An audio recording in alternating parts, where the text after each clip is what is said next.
Hello students, we are back with the next topic, that is a photograph by Shirley Toulson. This particular poem is taken from your book Hornbill. Alright, so enjoy the recitation, the explanation, and listen to it very carefully.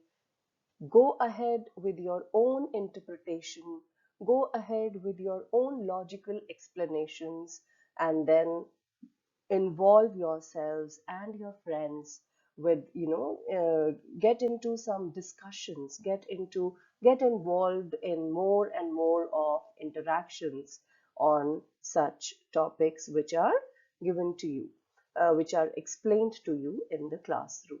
All right, so we'll start with first the introduction of the poet, the poet Shirley Toulson. Shirley Toulson Children was a British poet. She was quite passionate about writing, and therefore she took writing as her career. She even served as an editor for various magazines. She was born in 1924 and she died at the age of 94. She was a great poet and considered an innovative writer. Okay, so she was a British poet. Now, let us see this beautiful collage. What is this beautiful collage? What do you see in this beautiful collage? This is a collage of various pictures which were taken at different times, right? And all these pictures, most of them are depicting happy emotions. Yes, this child, all these children who are in this particular collage are quite happy, they are quite excited, and they are really, they are playful, they are filled with joy, happiness, and excitement. So just, keeping all these things in mind, I'm just going to recite the poem for you first, and then we go on to the explanation part of this poem, before which I will also give you an introduction as to what exactly the whole poem is about. First and foremost, the recitation. Now, you see, from examination point of view, nobody asks you to recite, right? But as a student, as a student who is learning any language, be it English, be it Hindi, be it French, Sanskrit, German, etc., etc., as a student of any language, okay, it's our foremost duty to speak the language smartly. When you speak any particular language nicely, correctly, with correct diction, with correct pronunciation, what happens when you talk, when you go out, when you talk? People look at you with they admire you, right?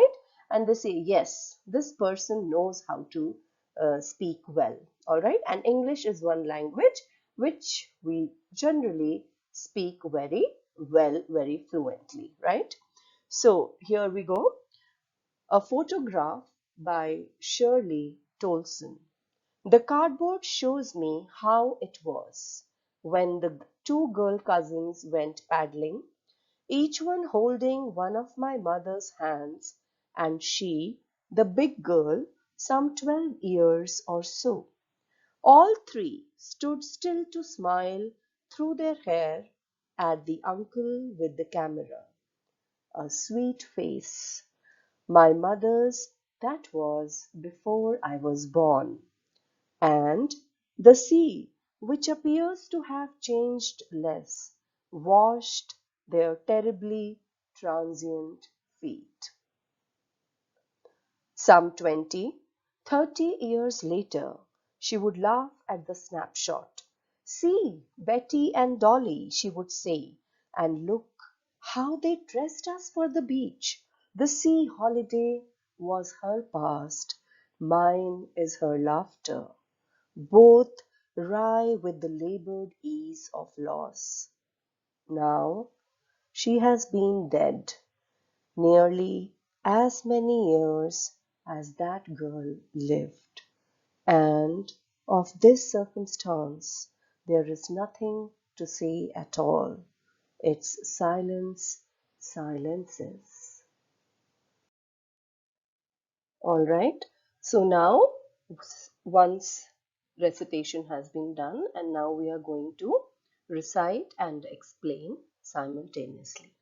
So this is the first stanza. The cardboard shows me how it was. The cardboard here refers to the photograph. Okay, it refers to the photograph. The cardboard shows me how it was when the two girl cousins went paddling. Paddling here, children, refers to swimming.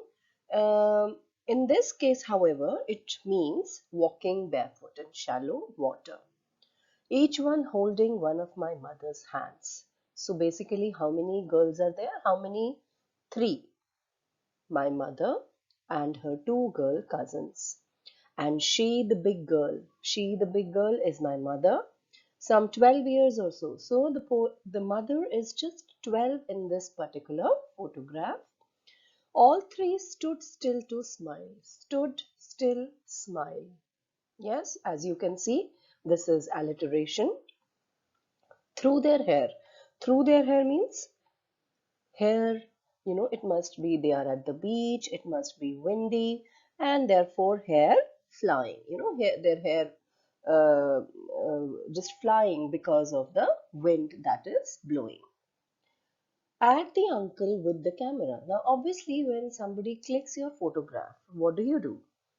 You stand still and you smile. So, exactly this is what my mother and her girl cousins are doing. A sweet face, my mother's that was, before I was born, and the sea, which appears to have changed less, washed their terribly transient feet. Okay, so basically, what does it mean here? That all three of them are standing there at the beach, enjoying the beautiful weather, and they are smiling because their photo is being clicked.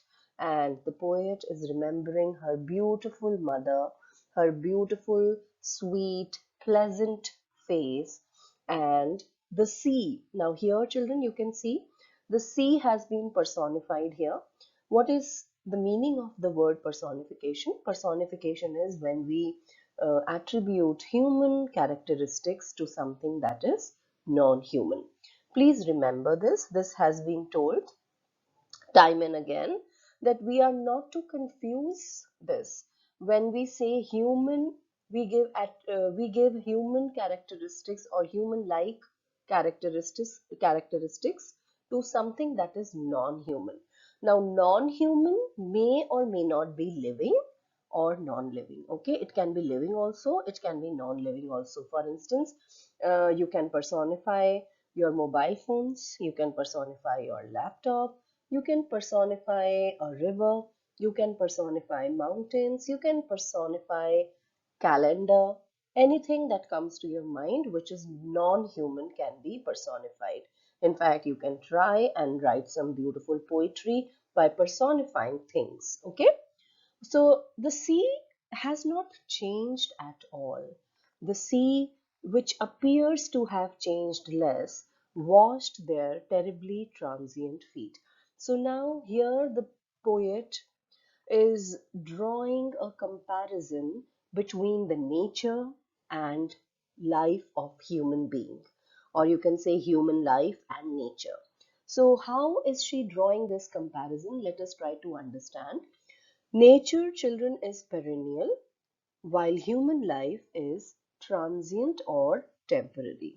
So here in this case, the poet has used a poetic device called transferred epithet in order to bring out this comparison between nature and human life. Okay, so transferred epithet is basically the word epithet.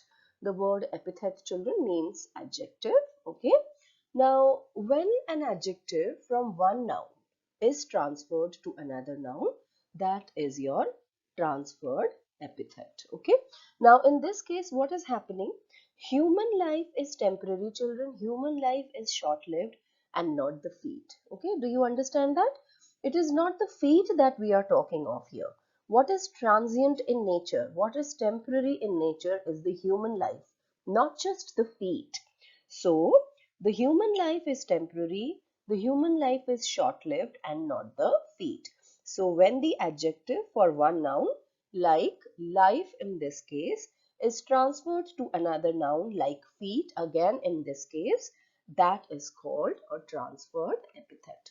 Alright, so I hope this particular part was absolutely clear, crystal clear. Okay, now we go on to the next stanza.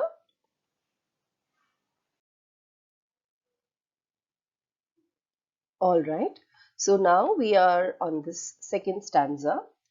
Some 20, 30 years later, she would laugh at the snapshot. See Betty and Dolly, she would say, and look how they dressed us for the beach. The sea holiday was her past. Mine is her laughter. Both wry with the labored ease of loss. Now, as you can see, children, in the poem, the poet has very beautifully woven a story for us. Okay, so she is telling us right from the beginning. She starts with her past. Yes, she goes to her mother's childhood through that photograph in which the mother is seen with her girl cousins. They are enjoying this sea holiday where the uncle is clicking their photographs. They are smiling, they are posing and enjoying as children. So now we have come to the next phase, okay, which is after 20, 30 years. So after 20, 30 years, my mother would look at that photograph and she would say, see, Betty and Dolly. So the girl cousins, their names are also given here, Betty and Dolly. So she would say, look how they dressed us for the beach. So this is the poet has tried to bring some humor here in this particular line when she says, just look at the way our parents, our elders used to dress us for the beach. Yes, when you go to a beach, you don't dress up for the beach, right? So the sea holiday was her past and mine is her laughter. Now comes the sad part. When you visit or when you revisit your past through these beautiful pictures, through these beautiful memories, what happens? You, for some moments, you are transported to that particular time. Am I right? Yes. So in this case, my mother's past was that sea holiday which she enjoyed with her girl cousins. And what is my past? My past is that laughter of my mother, which I used to enjoy, which I used to witness, and that is something which is my past because my mother is not there with me. Both wry with the labored ease of loss. Okay, wry here means children. Both here refers to the sea holiday of my mother and my mother's laughter. So please understand this both. This word both, children generally have difficulty in understanding. Both here refers to what, ma'am? So I am telling you, both refers to the sea holiday that was enjoyed by my mother and my mother's laughter, okay, that was enjoyed by me. All right. So now there is an oxymoron here in the last line of this particular stanza. Labored ease. Now let us first try to understand what is an oxymoron. The coming together of two opposite ideas to describe the same entity. And in this particular case, which is that entity? Loss. Okay. Now you must have heard of this term called social distancing these days. Yes? Yes, that you have to maintain social distancing. Now social distancing itself is an oxymoron, children. Okay. Can you think of some more oxymorons? Hmm? Okay, let me tell you, deafening silence, open secret, seriously funny, and virtual reality. Okay, so these are some of the oxymorons. Okay, so here, why is this labored ease of loss? The poet says it is difficult but at the same time, it is easy. Now, the loss of both these things, again, both these things, now you have understood, both refers to my mother's past, that was the sea holiday, and the other is my mother's laughter. Okay, so both these losses, the loss of both of these, both these losses were easy because because we have to be accepting this as a part and parcel of life. When you lose somebody, obviously it is a great it is something which great with great difficulty you are able to accept that fact that somebody near to me, somebody dear to me is no more. Yes, so it is something which is very difficult, extremely difficult, but at the same time it has to be accepted gracefully. We have to accept it gracefully. The sooner we learn to do this, the better it is. That is why, children, it is called labored ease of loss. So I'll just repeat this. So the loss of the holiday and the laughter was easy, children, because these things have to be accepted as a part of life. Though it is difficult, though it is difficult, it has to be accepted, and that is why, with great comfort and with great ease, it is to be accepted. That is why it is called labored ease of loss. All right, now we go on to the last few lines of the poem. Now she has been dead nearly as many years as that girl lived, and of this circumstance there is nothing to say at all. Its silence silences.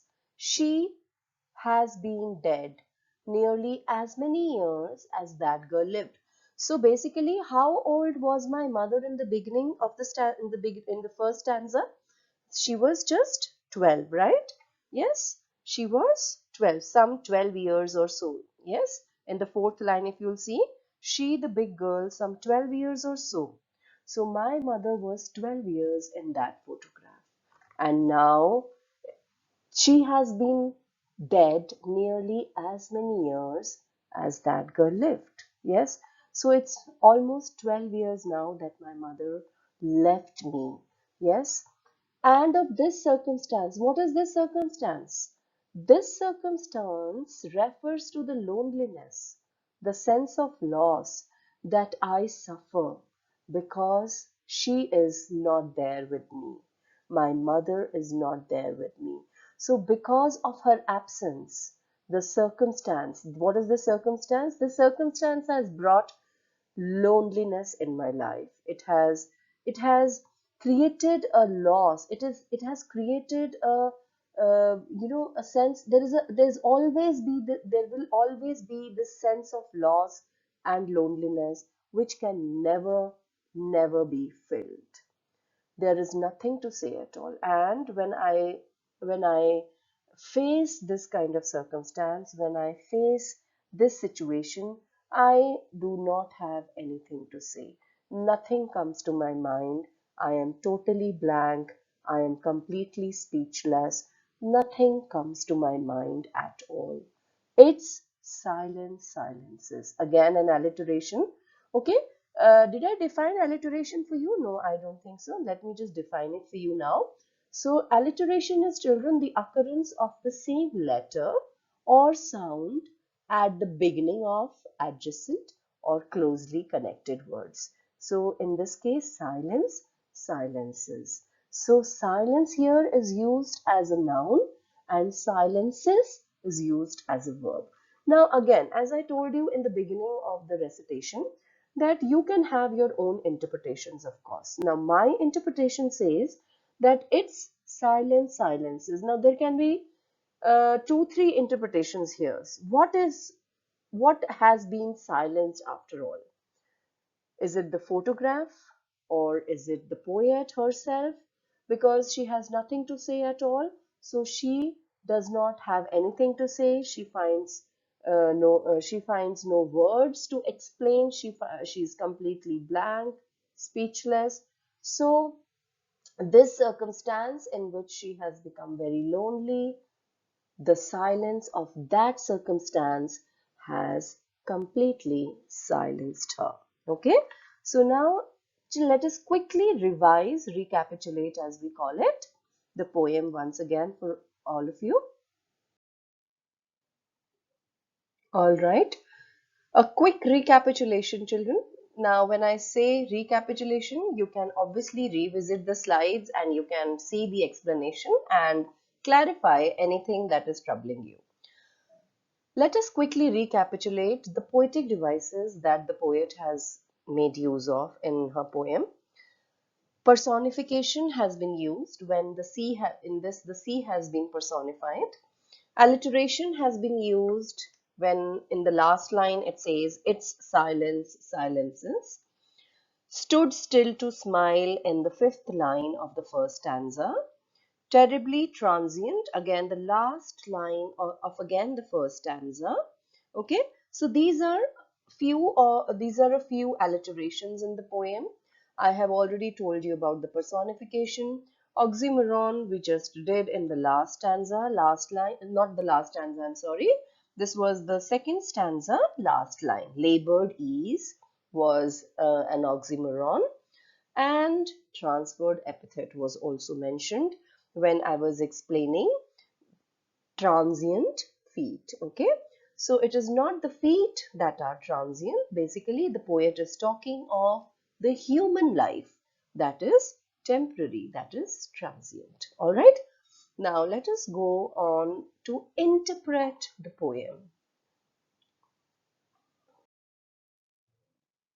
All right, so now we have come to the end of this poem. I hope you enjoyed the explanation. Now, the last thing that we must do as students, as learners, that we must be in a position to interpret whatever we read on our own. All right, so now, as far as I am concerned, I have understood the poem and explained it to you. But at the same time, I would like you to interpret on your own. This is my take on the poem, but you have the freedom. Remember, literature gives you wings to fly. So soar high, children, and interpret and try to reach some logical explanations in your answers. You are given the freedom to write on your own, express as much as you can in your own words, use new words, enrich your vocabulary by reading newspapers, magazines, articles, features, whatever interests you, whatever interests you, you should read. There is no restriction. Okay, if you are interested in sports, read sports articles, sports magazines. If you are interested in culture, for instance, music, dance, other things, involve yourselves in such activities and read about great dancers, poets, painters, and likewise. All right, so coming back to a photograph by Shirley Toulson, I could think of these three elements that have been brought by the poet. So, the importance of photograph in the poem, the whole poem revolves around it. Secondly, the beautiful manner in which she has been able to weave this story, yes, about her mother. And last but not the least, when she compares nature with human life.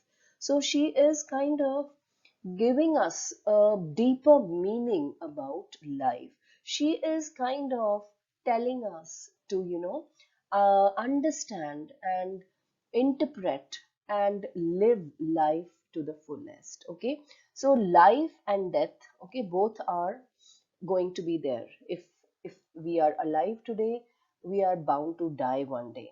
So why not live life to the fullest? Well, this is my interpretation, children. So you are most welcome.